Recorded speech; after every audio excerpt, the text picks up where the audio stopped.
ಮಾತಾಡ್ತಾ ಹೇಳಿದ್ರಿ I am not interested to work under a boss. Inputted ಆಗಿರ್ಬೋದು ಅಥವಾ ಎಡಿಟರ್ ಇನ್ ಚೀಫ್ ಆಗಿರ್ಬೋದು, ಡೆಸ್ಕಲ್ಲೇ ಬಂದು ಜೋರಾಗಿ ಗಲಾಟೆ ಮಾಡಿ ಬಾಯಿ ಬಂದಂಗೆ ಮಾತಾಡಿ ಬೈದಾಡಿ ಎಲ್ಲ ಮಾಡ್ತಾರೆ ಅಂತ. ಆ ಥರದ ಅನುಭವಗಳು ಏನಾದರೂ? ಆ ಥರ ಪರ್ಟಿಕ್ಯುಲರ್ ಒಂದು ಇನ್ಸಿಡೆಂಟ್ ಅಂತಲ್ಲ, ಅಲ್ಲ ಆ ಥರ ಆಗುತ್ತಾ? ಅಂದರೆ ಬೆಂಕಿ ಇಲ್ಲದೆ ಹೊಗೆ ಆಡಲ್ಲ, ಖಂಡಿತ ಇರುತ್ತೆ. ಅಂದರೆ ಎಲ್ಲರೂ ಒಂದೇ ಥರ ಸೆನ್ಸಿಬಿಲಿಟಿ ಇಟ್ಕೊಂಡಿರೋರು ಇರಲ್ವಲ್ಲ. ಒಬ್ಬೊಬ್ಬ ವ್ಯಕ್ತಿ ಅವರ ಹಿಂದಿನ ವ್ಯಕ್ತಿತ್ವ ಬೇರೆ ಬೇರೆ ಥರ ಇರುತ್ತಲ್ಲ. ಸೊ ಅವರು ಅದನ್ನು, ಅವರ ಪ್ರೆಷರನ್ನು, ಅವರ ಟೆನ್ಷನನ್ನು ಹೇಗೆ ಹೊರಗೆ ಹಾಕ್ತಾರೆ ಅನ್ನೋ ರೀತಿಗಳು ಬೇರೆ ಬೇರೆ ಥರ ಇರುತ್ತೆ. ಯಾವುದೇ ಟೆನ್ಷನ್ ಇದ್ದರೂ ಕೂಡ ಅದನ್ನು ಕಾಮಾಗಿ ತಗೊಳ್ಳೋರು ಒಂಥರ ಇರ್ತಾರೆ. ಕೆಲವರು ತಮ್ಮ ಕೋರ್ ಟೀಮನ್ನು ಮುಂದೆ ತೋರಿಸೋರು ಇರ್ತಾರೆ, ಕೆಲವರು ಎಲ್ಲರ ಮುಂದೆ ರುದ್ರ ತಾಂಡವ ಮಾಡೋರು ಇರ್ತಾರೆ. ಡಿಪೆಂಡ್ಸ್.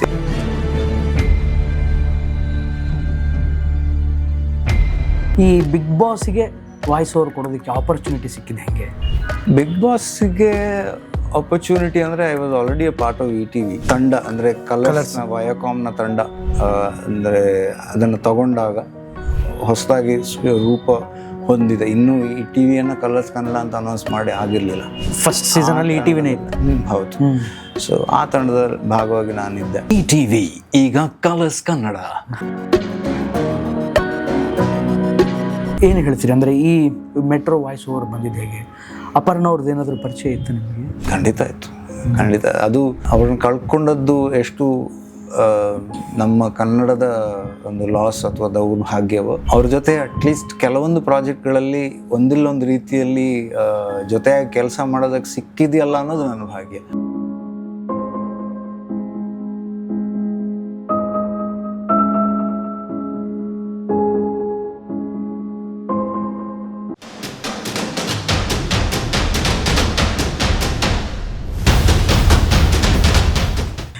ಅದೇ ಮಾತಾಡ್ತಾ ಹೇಳಿದ್ರಿ I am not interested to work under a boss ಅಂತ. ನಾನು ಕೇಳ್ಪಟ್ಟಿದ್ದೀನಿ, ಅಂದರೆ ಈ ಮೀಡಿಯಾ ಫೀಲ್ಡಲ್ಲಿ ಎಂಪ್ಲಾಯೀಸ್ಗಳಿಗೆ ಒಂದು ಸುದ್ದಿ ಸರಿಯಾದ ರೀತಿಯಲ್ಲಿ ವಿವರಿಸದೇ ಇದ್ದರೆ, ಅದು ಸರಿಯಾದ ರೀತಿಯಲ್ಲಿ ಹೋಗದೇ ಇದ್ದರೆ, ಎಕ್ಸಿಕ್ಯೂಟ್ ಆಗದೇ ಇದ್ದರೆ, ಆ ಸುದ್ದಿಯ ಉಸ್ತುವಾರಿನ ತೆಗೆದುಕೊಂಡಂಥವ್ರು ಇನ್ಪುಟೆಡ್ ಆಗಿರ್ಬೋದು ಅಥವಾ ಎಡಿಟರ್ ಇನ್ ಚೀಫ್ ಆಗಿರ್ಬೋದು, ಡೆಸ್ಕಲ್ಲೇ ಬಂದು ಜೋರಾಗಿ ಗಲಾಟೆ ಮಾಡಿ ಬಾಯಿ ಬಂದಂಗೆ ಮಾತಾಡಿ ಬೈದಾಡಿ ಎಲ್ಲ ಮಾಡ್ತಾರೆ ಅಂತ. ಆ ಥರದ ಅನುಭವಗಳು ಏನಾದರೂ? ಯಾಕೆಂತಂದರೆ ಆ ಒಂದು ಭಾವನೆ ಬರೋದಕ್ಕೆ ಏನಾದರೂ ಒಂದು ಇನ್ಸಿಡೆಂಟ್ ಆಗಿರಬೇಕು ಅಂತ ನನಗನ್ನಿಸುತ್ತೆ. ಆ ಥರ ಪರ್ಟಿಕ್ಯುಲರ್ ಒಂದು ಇನ್ಸಿಡೆಂಟ್ ಅಂತಲ್ಲ, ಅಲ್ಲ ಆ ಥರ ಆಗುತ್ತಾ? ನಮ್ದು ಅಂದರೆ ಬೆಂಕಿ ಇಲ್ಲದೆ ಹೊಗೆ ಆಡಲ್ಲ. ಸೊ ಖಂಡಿತ ಇರುತ್ತೆ. ಅಂದರೆ ಎಲ್ಲರೂ ಒಂದೇ ಥರ ಸೆನ್ಸಿಬಿಲಿಟಿ ಇಟ್ಕೊಂಡಿರೋರು ಇರಲ್ವಲ್ಲ. ಸೊ ಒಬ್ಬೊಬ್ಬ ವ್ಯಕ್ತಿ ಅವರ ಹಿಂದಿನ ವ್ಯಕ್ತಿತ್ವ ಬೇರೆ ಬೇರೆ ಥರ ಇರುತ್ತಲ್ಲ. ಸೊ ಅವರು ಅದನ್ನು, ಅವರ ಪ್ರೆಷರನ್ನು, ಅವರ ಟೆನ್ಷನನ್ನು ಹೇಗೆ ಹೊರಗೆ ಹಾಕ್ತಾರೆ ಅನ್ನೋ ರೀತಿಗಳು ಬೇರೆ ಬೇರೆ ಥರ ಇರುತ್ತೆ. ಯಾವುದೇ ಟೆನ್ಷನ್ ಇದ್ದರೂ ಕೂಡ ಅದನ್ನು ಕಾಮಾಗಿ ತಗೊಳ್ಳೋರು ಒಂಥರ ಇರ್ತಾರೆ. ಕೆಲವರು ತಮ್ಮ ಕೋರ್ ಟೀಮನ್ನು ಮುಂದೆ ತೋರಿಸೋರು ಇರ್ತಾರೆ, ಕೆಲವರು ಎಲ್ಲರ ಮುಂದೆ ರುದ್ರ ತಾಂಡವ ಮಾಡೋರು ಇರ್ತಾರೆ. ಡಿಪೆಂಡ್ಸ್. ಆಗಿದ್ದೀನಿ ಆ ಥರ ಎಕ್ಸ್ಪೀರಿಯನ್ಸ್ ನಿಮಗೆ ಪರ್ಸ್ನಲಿ? ನನಗೆ ಹಾಗೆ ಪರ್ಟಿಕ್ಯುಲರ್ಲಿ ಆ ಥರ ಅಂತ ಅಲ್ಲದೇ ಇದ್ರೂ ನ್ಯೂಸ್ ಅನ್ನೋದೇ ಆ ಥರದ ಪ್ರೆಷರ್ ಇರುವಂಥ ಒಂದು ಫೀಲ್ಡ್ ಅದು. I was never cut for it. I use to enjoy the process, but ಹಂಗಂತ ನಿರಂತರವಾಗಿ ಆ ಪ್ರೆಷರನ್ನು ಇದು ಮಾಡೋವಂಥವನ್ನಲ್ಲ. ನನಗೆ I need my own space also. ಮತ್ತು ನಿರಂತರ ಬದಲಾವಣೆಗಳು, ಏನೋ ಹೊಸದು ಮಾಡಬೇಕು, ಇದು ಮಾಡಿದ್ರೆ ಇದು. ಸೊ ಮೇ ಬಿ ಕ್ರಿಯೇಟಿವಿಟಿ ಇದೆ, ನ್ಯೂಸ್ನಲ್ಲೂ ಕೂಡ ಕ್ರಿಯೇಟಿವಿಟಿ ತೋರಿಸೋ ಅವಕಾಶಗಳಿದೆ. ಬಟ್ ನಿಮಗೆ ನಿಮ್ಮದೇ ಆದಂಥ ಒಂದು ಸ್ವಾತಂತ್ರ್ಯ ಸಿಕ್ತು ಅಂತಂದರೆ ಅದನ್ನು ನೀವು ಎಲ್ಲೂ ಕೂಡ ತೋರಿಸೋದಕ್ಕೆ ಸಾಧ್ಯ ಆಗುತ್ತೆ. ಅಥವಾ ಬೇರೆ ಬೇರೆ ಅದಕ್ಕೆ ರೂಪಗಳನ್ನು ಇದು ಮಾಡೋದಕ್ಕಾಗತ್ತೆ. ನಾನು ಈಗಾಗಲೇ ಹೇಳಿದ ಹಾಗೆ, ನಾನು ನ್ಯೂಸ್ ಚಾನಲ್ ಇದ್ದಾಗಲೇ ಒಂದು ರೇಡಿಯೋ ಸ್ಟೇಷನ್ ಕೆಲಸ ಮಾಡ್ತಾಯಿದ್ದೆ. ಅಷ್ಟೊತ್ತಿಗೆ ಇನ್ನೊಂದಿಗೆ ನಾವು ಕೆಲಸ ಬಂತು, ಇಲ್ಲಿ ಮತ್ತೊಂದು ಅವಕಾಶ ಬಂತು. ಹೀಗೆ ಅನುಭವಗಳನ್ನು ಗ್ಯಾದರ್ ಮಾಡ್ತಾ ನಾನು ಅಲ್ಲಿ ಕೆಲಸ ಮಾಡಿದರೆ ಅಷ್ಟಕ್ಕೆ ನಾನು ಸೀಮಿತನಾಗ್ಬಿಡ್ತೀನೋ ಅನ್ನುವಂಥದ್ದು. ಅದಾಗಲೇ ಲಕ್ಕಿಲಿ ಫಾರ್ ಮೀ ನಾನು ಒಂದು ಸೈಡಿಂದ ವಾಯ್ಸ್ ಓವರ್ ಮಾಡೋದು ಒಂದು ಸೆಟ್ಲ್ ಆಗಿ ಅದಕ್ಕೊಂದು ರೆಕಗ್ನಿಷನ್ ಮತ್ತು ಒಂದು ಸ್ಟ್ರಾಂಗ್ ಹೋಲ್ಡ್ ಸಿಕ್ಬಿಟ್ಟಿತ್ತು. ಸೊ ಅದನ್ನು ನಾನು ಒಂದು ಸೈಡಲ್ಲಿ ಕಾನ್ಸ್ಟೆಂಟ್ ಆಗಿ ಇಟ್ಕೊಂಡೆ. ಸೊ ಅದು ಬೈ ಗಾಡ್ಸ್ ಗ್ರೇಸ್ ನಿರಂತರವಾಗಿ ನಡೀತಾ ಇದೆ. ಮತ್ತು ನೀವು ಆವಾಗ ಕೇಳಿದ ಪ್ರಶ್ನೆ ಇವಾಗ ಉತ್ತರ ಹೇಳೋದಾದರೆ ಸಾಧಾರಣ 13 ವರ್ಷದಿಂದ ಐ ಥಿಂಕ್ ನಾನು ಅಂದರೆ ETV ಈಗ ಕಲರ್ಸ್ ಕನ್ನಡದಲ್ಲಿ ಭಾಗವಾಗಿದ್ದೀನಿ. So this has been the longest touch with. ನಾನು ಇಂಟ್ರೊಡಕ್ಷನಲ್ಲಿ ಹೇಳ್ತಾ ಇದ್ದೆ ವಾಯ್ಸ್ ಓವರ್ ಒಂದು ಕ್ಷಣ ಮೊದಲು ನೆನಪಾಗೋದು ಪ್ರದೀಪ್ ಅವರು ಕನ್ನಡದಲ್ಲಿ ಅಂತ. ಅಷ್ಟು ರೆಕಗ್ನೈಸ್ಡ್ ವಾಯ್ಸ್ ನಿಮ್ಮದು. ಈ ಬಿಗ್ ಬಾಸಿಗೆ ವಾಯ್ಸ್ ಓವರ್ ಕೊಡೋದಕ್ಕೆ ಆಪರ್ಚುನಿಟಿ ಸಿಕ್ಕಿದೆ ಹೆಂಗೆ? And still it is continuing, ಹೋಗ್ತಾನೆ ಇದೆ. ಬಿಗ್ ಬಾಸ್ಗೆ ಆಪರ್ಚುನಿಟಿ ಅಂದರೆ I was already A part of ETV. Okay. ಅಂದರೆ ETV ತಂಡ ಅಂದರೆ ಕಲರ್ಸ್ನ ವಯಾಕಾಮ್ನ ತಂಡ ಅಂದರೆ ಅದನ್ನು ತಗೊಂಡಾಗ ಹೊಸದಾಗಿ ರೂಪ ಹೊಂದಿದೆ. ಇನ್ನೂ ETVಯನ್ನು ಕಲರ್ಸ್ ಕನ್ನಡ ಅಂತ ಅನೌನ್ಸ್ ಮಾಡಿ ಆಗಿರಲಿಲ್ಲ. ಫಸ್ಟ್ ಸೀಸನಲ್ಲಿ ETVನೇ ಇತ್ತು. ಹೌದು. ಸೊ ಆ ತಂಡದ ಭಾಗವಾಗಿ ನಾನಿದ್ದೆ. ಹಾಗೆ ಇನ್ಫ್ಯಾಕ್ಟ್ ETV ಈಗ ಕಲರ್ಸ್ ಕನ್ನಡ ಅಂತ ಹೇಳಿದ್ದು ನಾನೇ. ಸೊ ಆ ಕಲರ್ ಶೋ ಇರ್ಬೋದು. ಸೊ ಈ ಥರದ್ದು ಬೇರೆ ಬೇರೆ ಇದನ್ನು ಈವನ್ ಮೆನಿ ಸೀರಿಯಲ್ಸಿಗೆಲ್ಲ ಪ್ರೊಮೋ. ಹಾಂ, ಸೀರಿಯಲ್ಸ್ಗೆಲ್ಲ ಹೌದು. ETV ನ್ಯೂಸ್ ಅಂತಿತ್ತು. ಸೊ ಅದು News 18 ಕನ್ನಡ ಆಗಿದ್ರದ್ದು ಕೂಡ ವಾಯ್ಸ್ ಓವರ್ ನಾನೇ ಮಾಡಿದ್ದು. ಹಾಗೆ ಇನಿಷಿಯಲಿ ಆ ಒಂದು ತಂಡದ ಭಾಗವಾಗಿ ಇದ್ದೆ ನಾನು. ಸೊ ಅದು ಸ್ಪ್ಲಿಟ್ ಆಯಿತು, ಅದೆರಡು ಬೇರೆ ಬೇರೆ ಭಾಗ ಆಯಿತು. ಅವ್ರದ್ದೇ ಒಂದು ರೀಸನ್ಗೆ ಅದನ್ನು ಬೇರೆ ಬೇರೆ ಅಡ್ಮಿನಿಸ್ಟ್ರೇಷನ್ದು ಕಾರಣಕ್ಕೆ ವಿಂಗ್ಗಳಾಗಿ ಮಾಡಿಕೊಂಡ್ರು. ಸೊ ಆಲ್ರೆಡಿ ನಾನು ETV ಅಥವಾ ಕಲರ್ಸ್ನ ಭಾಗವಾಗಿದ್ದೆ. ಸೊ ಒಂದು ಕಡೆ ವಾಯ್ಸ್ ಓವರ್ಸ್ ಚಾನಲ್ದೆಲ್ಲ ವಾಯ್ಸ್ ಓವರ್ಸ್ ಅಂದರೆ ಪ್ರೊಮೋ ವಾಯ್ಸ್ ಓವರ್ಸ್ ನಾನು ಮಾಡ್ತಾಯಿದ್ದೆ. ಅಷ್ಟೊತ್ತಿಗೆ ಬಿಗ್ ಬಾಸ್ ಅನ್ನೋ ಒಂದು ದೊಡ್ಡ ಶೋ ತರಬೇಕು ಅನ್ನೋ ಪ್ಲ್ಯಾನ್ ನಡೀತಾ ಇರಬೇಕಿದ್ರೆ they wanted the commanding voice. ಅದೇ ನೀವೇನು ಕೇಳ್ತೀರಾ, ಮನೆ ಒಳಗಡೆ ಮಾತಾಡೋರು ಅಂದರೆ ಮನೆ ಒಳಗಡೆ ಇರೋರ ಹತ್ರ ಮಾತಾಡೋ ಒಂದು ಧ್ವನಿ ಏನಿರುತ್ತೆ ಅದರ ಹುಡುಕಾಟದಲ್ಲಿದ್ದರು. ನನ್ನ ಹತ್ರನೂ ಕೇಳಿದ್ರು, ನಿನ್ನ ವಾಯ್ಸ್ ಹೇಗಿದ್ರು ಜನರಿಗೆ ಪರಿಚಿತವಾಗಿದೆ. ಅದಾಗಲೇ ನಾನು ಒಂದಿಷ್ಟು ಎಂಟರ್ಟೈನ್ಮೆಂಟ್ ಶೋಗಳನ್ನು, ತುಂಬಾ ಪಾಪ್ಯುಲರ್ ಆಗಿರೋ ಶೋಗಳನ್ನು ನಾನು ಅಂದರೆ ಅದಕ್ಕೆ ಹಿನ್ನೆಲೆ ಧ್ವನಿ ಕೊಟ್ಟಿದ್ದೆ. ಹಾಗಾಗಿ ಜನರಿಗೆ ವಾಯ್ಸ್ ಪರಿಚಯ ಆಗಿತ್ತು. ಅವರಿಗೆ ಒಂದು ಹೊಸ ವಾಯ್ಸ್ ಬೇಕಾಗಿತ್ತು. ಬಿಕಾಸ್ ಬಿಗ್ ಬಾಸ್ ಅನ್ನೋದು ಆ ವಾಯ್ಸ್ ಯಾರು ಅಂತ ಗೊತ್ತಾಗ್ಬಿಟ್ರೆ ಬಿಗ್ ಬಾಸ್ನ ಆ ಒಂದು ಮಿಸ್ಟರಿ ಅಥವಾ ಮಿಸ್ಟೀರಿಯಸ್ ಎಲಿಮೆಂಟ್ ಅದಕ್ಕೆ ಧಕ್ಕೆ ಆಗುತ್ತೆ. ಬಿಗ್ ಬಾಸ್ ಅಂತಂದರೆ ಏನು, ಎಲ್ರಿಗೂ ಇರುವಂಥ ಪ್ರಶ್ನೆ ಏನಪ್ಪ ಅಂತಂದರೆ ಬಿಗ್ ಬಾಸ್ ಅಂದರೆ ಯಾರು? ಒಬ್ಬ ಯಕ್ಷ. ಬಿಗ್ ಬಾಸ್ ಅಂತಂದರೆ ಯಾರು ಅಲ್ಲ, ಬಿಗ್ ಬಾಸ್ ಅಂದರೆ ಏನು ಅಂತ ಪ್ರಶ್ನೆ ಕೇಳಬೇಕು. ಬಿಗ್ ಬಾಸ್ ಅಂದರೆ Bigg Boss is a concept.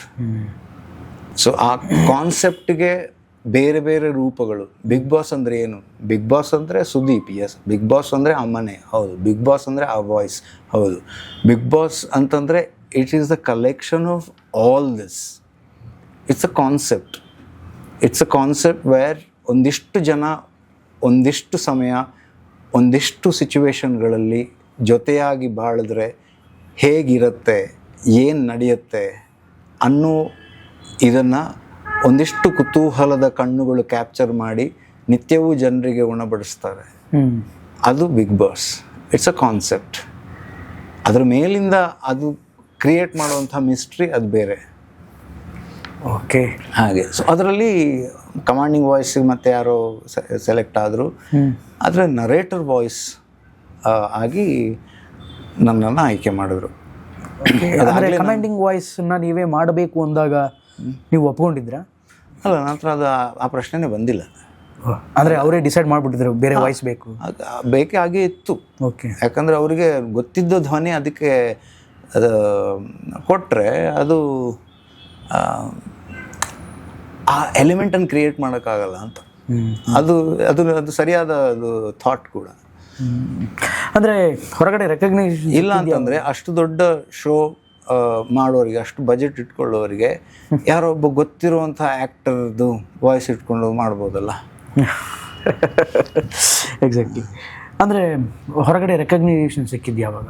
ಅಂದರೆ ಪ್ರದೀಪ್ ಅನ್ನೋರು ವಾಯ್ಸ್ ಓವರ್ ಆರ್ಟಿಸ್ಟು, ಬಿಗ್ ಬಾಸಿಗೆಲ್ಲ ವಾಯ್ಸ್ ಕೊಡ್ತಾರೆ ಅಂತ ಜನ ರೆಕಗ್ನೈಸ್ ಮಾಡೋಕ್ಕೆ ಸ್ಟಾರ್ಟ್ ಮಾಡಿದ್ದು ಯಾವಾಗ? ಅದೆಲ್ಲೋ ಒಂದು ಕಡೆ ನಂದು ಐ ಥಿಂಕ್ ಅನುಬಂಧ ಅವಾರ್ಡ್ ಶೂಟು ಅನಿಸುತ್ತೆ. ಸೊ ಅಲ್ಲಿ ಹೋಗಿದ್ದೆ ನಾನು ಯೂಶ್ವಲಿ ಫ್ರೀಲ್ಯಾನ್ಸ್ ಮಾಡ್ತಾ ಇದ್ದಿದ್ದರಿಂದ ನಾನು ಈ ಥರ ಇವೆಂಟ್ಗಳಿಗೆ ಫುಲ್ ಇವೆಂಟ್ ಅಲ್ಲದಿದ್ರು ಅಟ್ಲೀಸ್ಟ್ ಒಂದು ಅರ್ಧ ಗಂಟೆ ಹೋಗಿ ಇದ್ದು ನಮ್ಗೆ ಗೊತ್ತಿರೋರನ್ನ ಮಾತಾಡಿಸ್ಬಿಟ್ಟು ಬರೋದು ನನ್ನ ವಾಡಿಕೆ.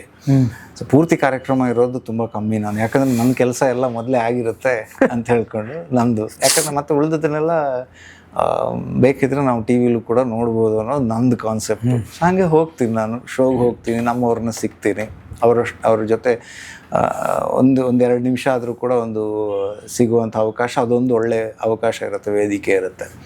ಹಾಗೆ ಮಾಡಿ ಅಲ್ಲಿಂದ ಹೊರಗೆ ಬರೋ ಅಷ್ಟೊತ್ತಿಗೆ ಯಾರೋ ಒಬ್ಬರು ನಟಿ ಅವರು ನನ್ನ ಪರಿಚಯ ಇತ್ತು. ಹಾಗೆ ಮಾತಾಡಿ, ಓ ನೀವು ಹೇಗಿದ್ದೀರಿ, ಮತ್ತು ಇದು ನಾನು ಆವಾಗ ಇನ್ನೂ ಈ ಸೋಷಿಯಲ್ ಮೀಡಿಯಾ ಅನ್ನೋದು ಈ ಪೀಕಿಗೆ ಹೋಗಿರಲಿಲ್ಲ ಅಂದ್ರೂ ಕೂಡ ಆಗಷ್ಟೇ ಪಿಕಪ್ ಆಗಿತ್ತು. ಸೊ ನಂದೊಂದು ವಾಯ್ಸ್ ಓವರ್ ಇದನ್ನು ಅವರು ಮೊಬೈಲಲ್ಲಿ ಕ್ಯಾಪ್ಚರ್ ಮಾಡಿದ್ರು. ಅಂದರೆ ನಾನು ಒಂದಿಷ್ಟು ಇದನ್ನು ಮಾಡೋದು ನೋಡೋದು, ಜನ ಅದನ್ನು ಕನೆಕ್ಟ್ ಮಾಡಿದ್ರು, ಓ ಇವರೇ ಬಿಗ್ ಬಾಸ್ ವಾಯ್ಸ್ ಮಾಡೋದು ಅಂತ ಹೇಳ್ಕೊಂಡು ಅಲ್ಲಿಂದ ಒಂದಕ್ಕೊಂದು ಕನೆಕ್ಟ್ ಆಗ್ತಾ ಹೋಯಿತು. ಒಂದು ನ್ಯೂಸ್ ಚಾನಲ್ನವರು ಅವರು ಯೂಟ್ಯೂಬ್ ಚಾನಲಲ್ಲಿ ಇಂಟರ್ವ್ಯೂ ಮಾಡಿ ಹಾಕಿದ್ರು, ಅದು ವೈರಲ್ ಆಯಿತು. ಆಮೇಲೆ ಜನ ನಾನು ಬಿಗ್ ಬಾಸ್ ವಾಯ್ಸು ಅಂತೇಳಿ ಹೇಳಿ ಅವರು ಹೇಳೋದಕ್ಕೆ ಸ್ಟಾರ್ಟ್ ಮಾಡಿದ್ಮೇಲೆ ನಾನು ಅಲ್ಲ ಅಂತ ಹೇಳಿದ್ರು ಕೂಡ ಅವ್ರು ನಂಬಕ್ಕೆ ರೆಡಿ ಇಲ್ಲ. ಇವತ್ತಿಗೂ ನಂಬಕ್ಕೆ ರೆಡಿ ಇಲ್ಲ. ಬಟ್ ಐ ಆ್ಯಮ್ ಅಂದರೆ ಹೇಗೆ ಅಂತಂದರೆ ಬಿಗ್ ಬಾಸ್ನಲ್ಲಿ ಕೇಳಿ ಬರುವ ಧ್ವನಿ ಹೌದು, ಆದರೆ ಬಿಗ್ ಬಾಸಿನ ಧ್ವನಿ ಅಲ್ಲ. ಸೊ ನರೇಟರ್ ವಾಯ್ಸ್, ಅಲ್ಲಿ ಸೂತ್ರಧಾರನ ಪಾತ್ರಧಾರಿ ನಾನು. ಸತತ ಇಷ್ಟು ವರ್ಷದಿಂದ ಅದಕ್ಕೆ ನರೇಟರ್ ವಾಯ್ಸ್ ಕೊಟ್ಕೊಂಡು ಬಂದಿದ್ದೀರಿ. ಯಾವತ್ತೂ ಆ ಬಿಗ್ ಬಾಸ್ ತಂಡಕ್ಕೆ ನಿಮ್ಮನ್ನು ಒಳಗಡೆ ಕಳಿಸ್ಬೇಕು ಅಂತ ಅನಿಸಿಲ್ವಾ? ಮೇ ಬಿ ಇವನು ಒಳಗಡೆ ಕೂತ್ಕೊಳ್ಳೋನಲ್ಲ ಅಂತ ಅನ್ಸುತ್ತೆ ಅಂತ ಅವ್ರಿಗೆ ಗೊತ್ತಿದೆ ಅನ್ಸುತ್ತೆ. ಅಂಡರ್ ಇರಲ್ಲ, ಭಾಳ ದಿನ ಗೊತ್ತಾಗ್ಬಿಟ್ಟಿದೆ ಅನ್ಸುತ್ತೆ. ಅಲ್ಲ, ಕಾಲು ಊರಲ್ಲ, ಕೋಲು ಊರಲ್ಲ, ಭಾಳ ದಿನ ಏನಾಗುತ್ತೆ ಒಳಗಡೆ ಹೋದ್ರೆ? ಇನ್ನೂ ಕರೆದಿಲ್ಲ, ಕರೆದ್ಮೇಲೆ ಯೋಚನೆ ಮಾಡೋಣ, ಕರೆದರೆ. ಆ್ಯಂಡ್ ಮೆಟ್ರೋಕ್ಕೂ ವಾಯ್ಸ್ ಕೊಡ್ತೀರಿ, ಆ ಆಪರ್ಚುನಿಟಿ ಬಂದಿದ್ದು ಹಿಂಗೆ. ಆ್ಯಂಡ್ ಒನ್ ಥಿಂಗ್ ನಾನು ಕೇಳಲೇಬೇಕು, ನಿಮ್ಮ ಜೊತೆ ಒಂದು ಫೀಮೇಲ್ ವಾಯ್ಸ್ ಮೆಟ್ರೋದಲ್ಲಿ ಅಂತಂದರೆ ಅದು ಅಪರ್ಣ ಅವ್ರದ್ದು. Such a legendary voice over artist ಅವರು ಕೂಡ. ಏನು ಹೇಳ್ತೀರಿ ಅಂದರೆ ಈ ಮೆಟ್ರೋ ವಾಯ್ಸ್ ಓವರ್ ಬಂದಿದ್ದು ಹೇಗೆ? ಅಪರ್ಣ ಅವ್ರದ್ದು ಏನಾದರೂ ಪರಿಚಯ ಇತ್ತು ನಿಮಗೆ? ಖಂಡಿತ. ಅದು ಅವ್ರನ್ನ ಕಳ್ಕೊಂಡದ್ದು ಎಷ್ಟು ನಮ್ಮ ಕನ್ನಡದ ಒಂದು ಲಾಸ್ ಅಥವಾ ದೌರ್ಭಾಗ್ಯವೋ, ಅವ್ರ ಜೊತೆ ಅಟ್ಲೀಸ್ಟ್ ಕೆಲವೊಂದು ಪ್ರಾಜೆಕ್ಟ್ಗಳಲ್ಲಿ ಒಂದಿಲ್ಲೊಂದು ರೀತಿಯಲ್ಲಿ ಜೊತೆಯಾಗಿ ಕೆಲಸ ಮಾಡೋದಕ್ಕೆ ಸಿಕ್ಕಿದೆಯಲ್ಲ ಅನ್ನೋದು ನನ್ನ ಭಾಗ್ಯ. ಇನ್ನಷ್ಟು ದಿನ ನಮ್ಮ ಜೊತೆ ಇದ್ದಿದ್ರೆ ಅವರಿಂದ ಇನ್ನಷ್ಟು ಕಲಿಯೋದಕ್ಕಾಗ್ತಿತ್ತೋ ಏನೋ. But it is unfortunate. But ಏನು ಮಾಡೋದು, ಅದು ವಿಧಿ. ಐ ಥಿಂಕ್ ಅವರು ಅದಾಗಲೇ ಅಷ್ಟೊಂದನ್ನು ಕನ್ನಡಕ್ಕೆ ಕೊಟ್ಟು ಹೋಗಿದ್ದಾರೆ, ಕನ್ನಡ ಜನತೆಗೆ ಅವರು ನೀಡಿ ಹೋಗಿದ್ದಾರೆ. ಅವ್ರು ನಿಜವಾಗ್ಲೂ ನಾವು ಯಾವತ್ತೂ ಕೂಡ ಅವ್ರನ್ನ ಖಂಡಿತ ನಮ್ಮ ಹೃದಯದಲ್ಲಿ ಖಂಡಿತ ಇಟ್ಕೊಂಡೇ ಇರ್ತೀವಿ. ಸೊ ಹಾಗಾಗಿ ಅವರು ಇಲ್ಲದೇ ಇದ್ದರೂ ಅಮರರೇ, ಅದರಲ್ಲಿ ನನಗಂತೂ ಯಾವ ಡೌಟು ಇಲ್ಲ. ಯಾಕಂದರೆ ಅಷ್ಟು ಸ್ಪಷ್ಟವಾಗಿ, ಅಷ್ಟು ಚಂದ, ಅಂದರೆ ಸ್ಪಷ್ಟ ಕನ್ನಡ ಬೇರೆ, ಅಷ್ಟು ಚಂದದ ಮಾತುಗಳು, ಅದನ್ನು ಕೇಳ್ತಾನೆ ಇರಬೇಕು ಅನ್ನುವಂಥ ಮಾತು, ಆ ನಿರೂಪಣೆಯ ಶೈಲಿ. ಅಥವಾ ಅವರು ನಟನೆಗೆ ಬಂದರೆ ಅಲ್ಲೂ ಅವರು ತಮ್ಮನ್ನು ತಾವು ರೀಇನ್ವೆಂಟ್ ಮಾಡ್ಕೊಂಡಿದ್ದಿರ್ಬೋದು. ಈಗ ನೀವು ಮಜಾ ಟಾಕೀಸ್ನಲ್ಲಿ ಅವರು ತಮ್ಮನ್ನು ತಾವು ರೀಇನ್ವೆಂಟ್ ಮಾಡ್ಕೊಂಡಿದ್ದು, ಯಾಕಂದರೆ ಆ ಒಂದು ಸೀರಿಯಸ್ ರೋಲಿಂದ ಕಾಮಿಡಿ ರೋಲಿಗೆ ಶಿಫ್ಟ್. ಅಂದರೆ ಇದನ್ನು ಮೀರಿ ನಾನು ಬರಲ್ಲ ಅಂತ ಹೇಳ್ಕೊಂಡು ಒಂದು ಇದನ್ನು ಪರಿಧಿಯನ್ನು ಹಾಕ್ಕೊಳ್ಳದೆ ಅದರ ಹೊರಗೆ ಬಂದು ಅವರು ಹೇಗೆ ಅಷ್ಟು ಅದ್ಭುತವಾದಂಥ ಪರ್ಫಾರ್ಮೆನ್ಸನ್ನು ಕೊಟ್ಟರು. I think not many can do that. ಅಂಥ ವರ್ಸಟಿಲಿಟಿ ಅಂತ ಏನು ಹೇಳ್ತೀವಿ, ಅಂಥ ಅದ್ಭುತ ಕಲಾವಿದೆ. ಮತ್ತು ಚಿಕ್ಕಂದಿನಿಂದನೇ ನಾವು ನೋಡ್ಕೊಂಡು ಬೆಳೆದವರು ಚಂದನ ವಾಹಿನಿಯಲ್ಲಿ ಅವ್ರನ್ನ. ಸೊ ಅವ್ರ ಜೊತೆ ಒಂದೆರಡು ಕಾರ್ಯಕ್ರಮವನ್ನು ನಿರೂಪಣೆ ಮಾಡೋದಕ್ಕೂ ಅವಕಾಶ ಸಿಕ್ಕಿದ್ದು ಕೂಡ ನನ್ನ ಭಾಗ್ಯ.